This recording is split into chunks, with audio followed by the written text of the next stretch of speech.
Hello everyone, welcome to Powerline. I'm your host Sky Knight, and today I have a deck profile for you. It is a Rising Nova deck profile.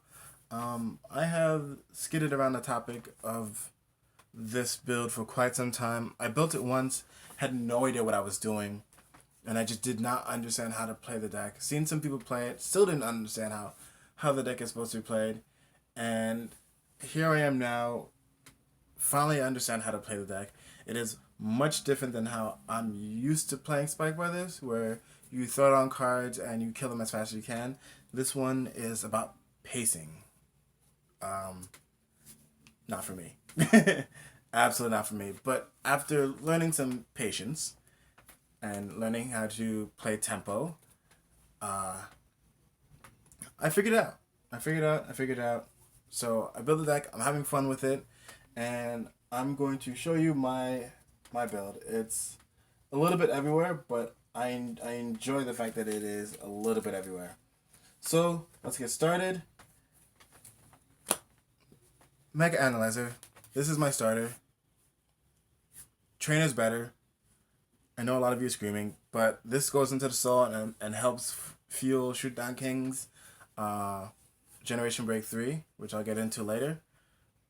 But this guy also enables plays, so I can squeeze in one more attack from one more attack. So I do enjoy playing this guy. If I'm playing against one of the red clans, they'll probably kill it, so I don't have the ability to use a starter, which is, I guess, fine. I don't care. In that case, that makes Trainer better, but I do like playing Analyzer.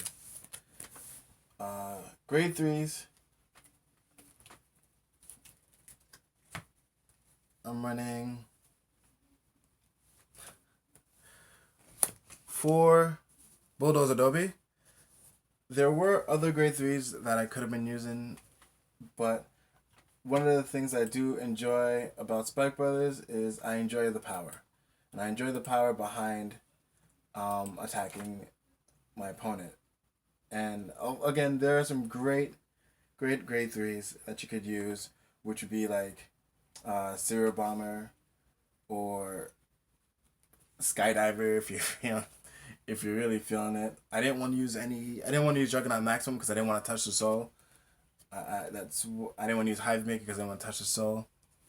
Even though Hive Maker is charging, but this is the best one, to be honest. It gets an extra 10k power. Simple. Simple. Uh, I'm running 3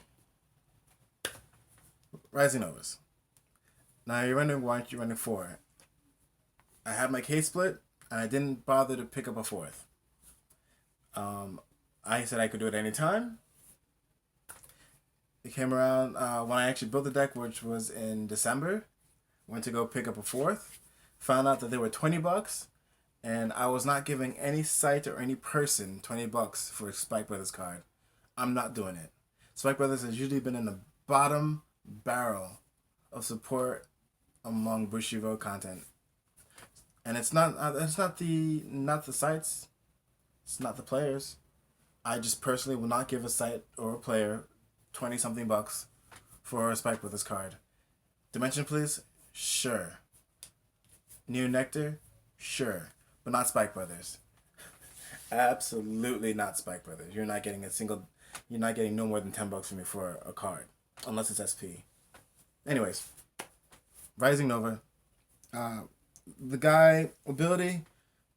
If you don't know what it is, you can already take a guess of what it's going to be. It is the same ability that Bushiroad has given every single boss card, or just about every single boss card for Spike Brothers.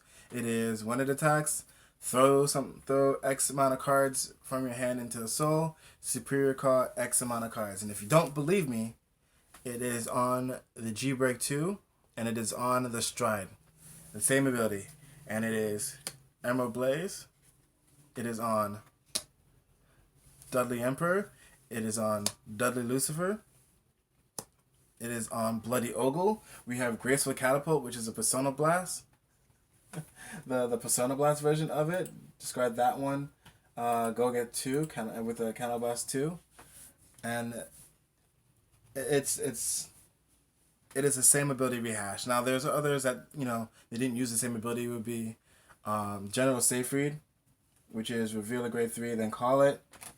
Turbo Polar, which is one of the newer cards. They didn't get that ability. And Jessica, which when a Dudley rides upon on this card, you can go fetch a Dudley. So again, same ability, and I'll probably put Graceful Catapult somewhere here. Same ability that's just been rehashed among this. No new abilities. Anyways, that's it. Bread and butter of this deck. Moving on to the grade 2s.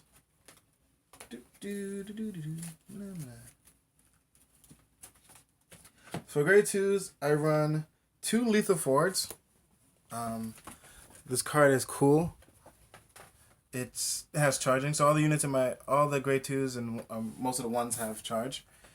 When it's charging, it gets 2k until the end of turn, and then when it hits, and I have a Rising Vanguard, I can Superior Call a unit from my deck to the field. I'm running 3 Cobalt Impulses, charging. When it is charging and it hits a Vanguard, I can draw a card and I believe retire a unit on their field. Yep.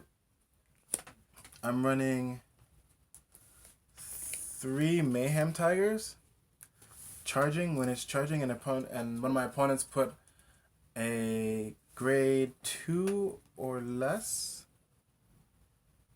Guardian in the Guardian Circle, I can Soul Blast 1 and retire that unit. So that card's really good if I need like the final push and I don't have any Sentinels or G-Guards.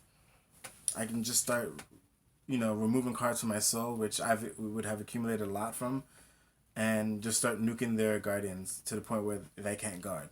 So it's a really great card.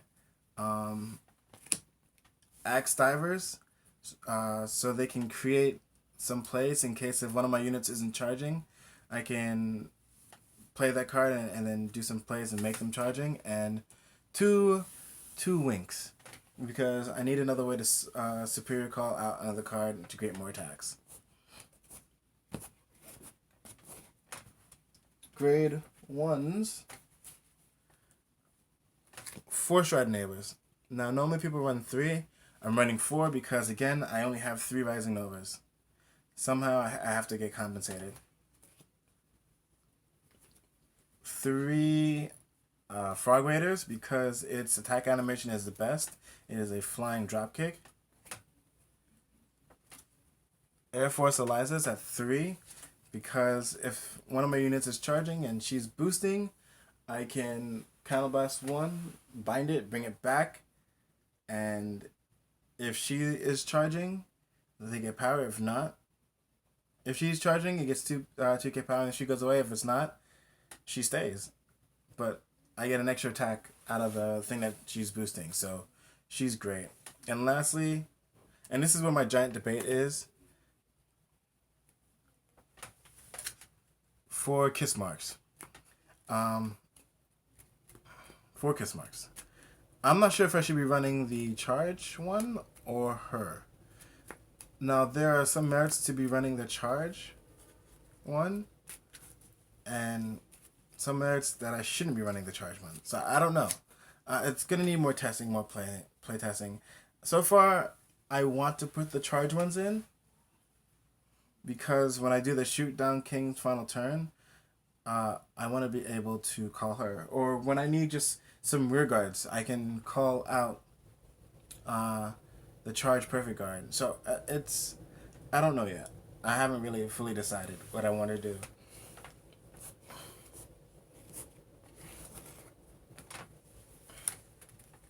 And for the trigger lineups, 4 heals, because heals are great. Now I'm running the new Cheer Girl. I thought she was cute. Running 2 criticals. I lied. We're not running 2 criticals because we are better than that. You're running 6 criticals. 2 Silence Jokers, and 2 Liar Lips.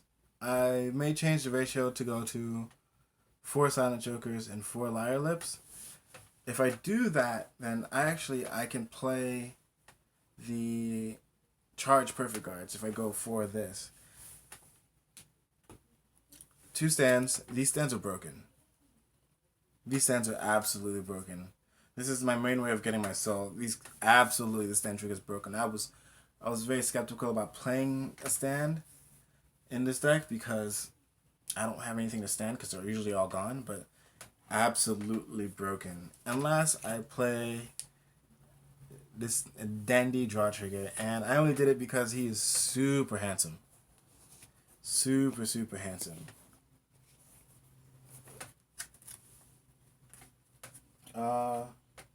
Next, I guess we'll just go into the stride zone. Start with the G Guardians because they're there. Here they are, in full glory. 1 Juggernaut maximum because I usually don't have a field to apply that extra 10k to get the 10k. 2 the Legendary Showgirl because I don't have a field.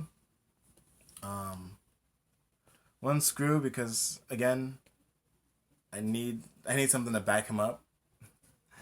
And 1 Dismal because I'll leave something on my field just so I end up not getting VMAX to death. And the basic strides.